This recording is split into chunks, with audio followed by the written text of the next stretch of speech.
E se existisse um mapa secreto, um mapa trazido do Tibete lá no século XIX por uma mulher chamada Helena Blavatsky?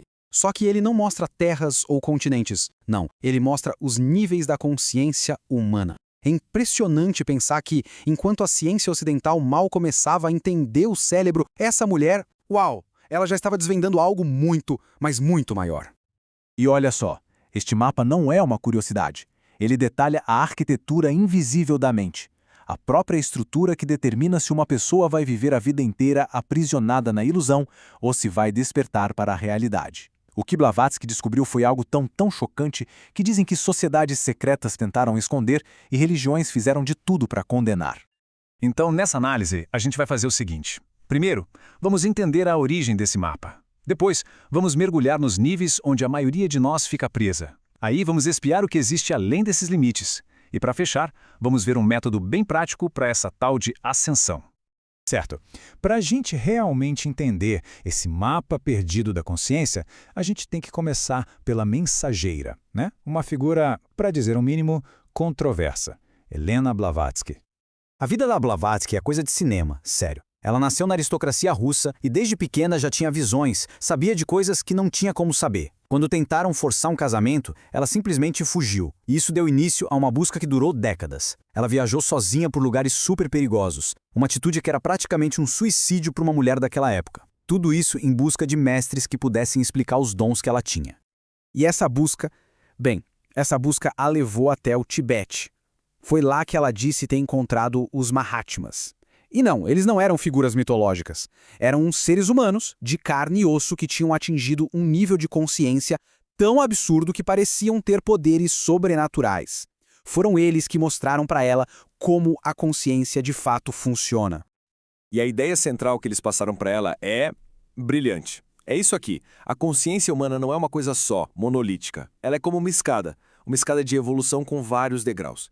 E o mais louco é que, segundo eles, a maioria das pessoas passa a vida inteirinha ali, nos primeiros degraus, sem nem fazer ideia de que é possível subir.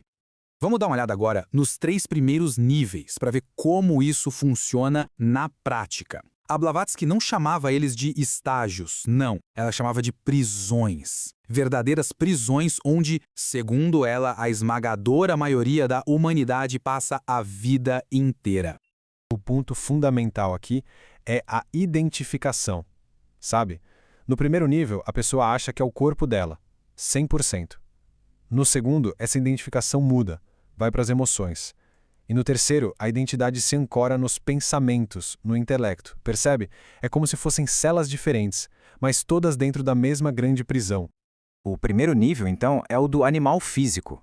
Aqui, as decisões são pura reação, impulsos de sobrevivência. É aquela pessoa que explode no trânsito, que não consegue controlar o que come, e a nossa sociedade inteira, da publicidade à política, é feita para cutucar esses instintos básicos e manter todo mundo nesse estado meio mecânico. Agora, quando alguém percebe que é mais do que só um corpo, essa pessoa sobe para a segunda prisão, a emocional, que ela chamava de corpo astral.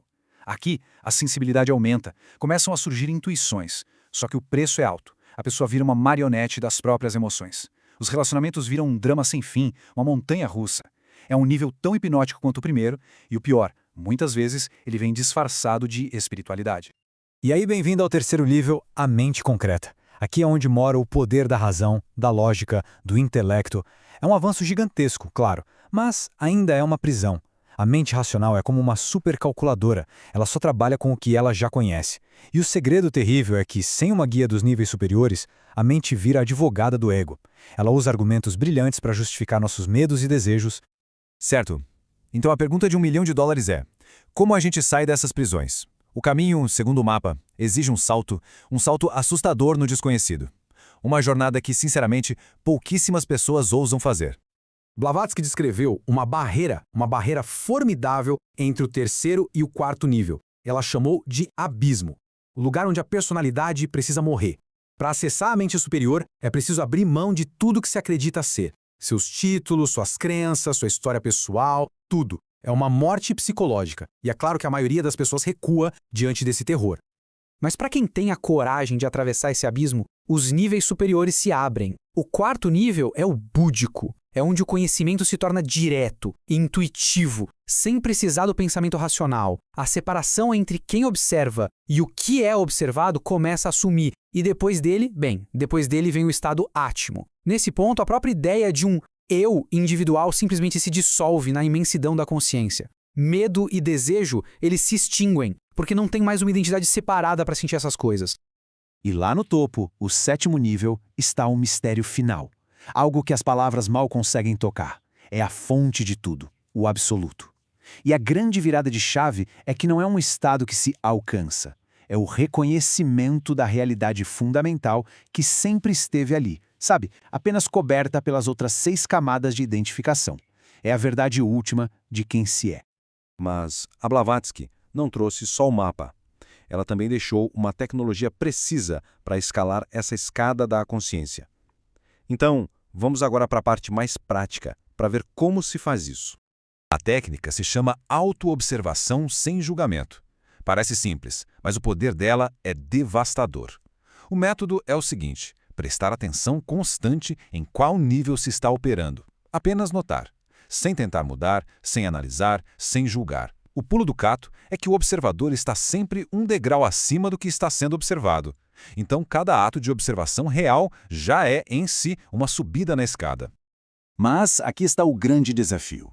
O motivo que faz a maioria desistir. Isso não é uma meditaçãozinha de 5 minutos por dia. É um trabalho de vigilância constante, o dia inteiro, todos os dias. Cada um desses níveis tem uma inércia, uma força própria, e eles vão resistir. Vão criar todo tipo de distração para manter o controle. Essa prática toda se apoia em 3 pilares. A autoobservação, claro, é o motor. A purificação ética é fundamental, porque ações de baixa vibração, como desonestidade ou crueldade, nos prendem, nos ancoram nos níveis de baixo. E o serviço compassivo, ele acaba se tornando uma consequência natural, porque a ilusão da separação começa a se dissolver. Agora fica fácil entender por que esse conhecimento foi tão combatido, não é? Ele simplesmente destrói sistemas de controle. Pensa bem, se as pessoas descobrem que podem ascender por conta própria, sem precisar de intermediários, sem instituições ou autoridades externas, os sistemas que se baseiam no medo e na ignorância perdem totalmente o poder. No dia a dia, a maioria das pessoas fica transitando entre esses 3 primeiros níveis. A gente acorda com fome. Nível 1. Recebe uma notícia que gera ansiedade. Nível 2. Senta para resolver um problema no trabalho. Nível 3. O objetivo não é eliminar os níveis inferiores, mas sim integrá-los sob a direção de uma consciência mais elevada. E parece que aquelas sementes que a Blavatsky plantou lá atrás estão começando a germinar agora. Muita gente está questionando a realidade, buscando algo mais. Sinais como o aumento de sincronicidades, intuições cada vez mais fortes, aquela sensação de que o tempo está acelerando. Tudo isso pode indicar que a consciência coletiva está se preparando para dar um salto. No fim das contas, o que fazer com essa informação é uma escolha totalmente individual. Dá para simplesmente ignorar tudo isso e voltar para a vida normal. Ou dá para começar, hoje mesmo, a praticar a autoobservação, a questionar essas identificações automáticas e a considerar a possibilidade de sermos muito mais do que a gente sempre pensou que era. O mapa foi apresentado. A escada está aí. A única pergunta que realmente importa é: existe a prontidão para começar a subir?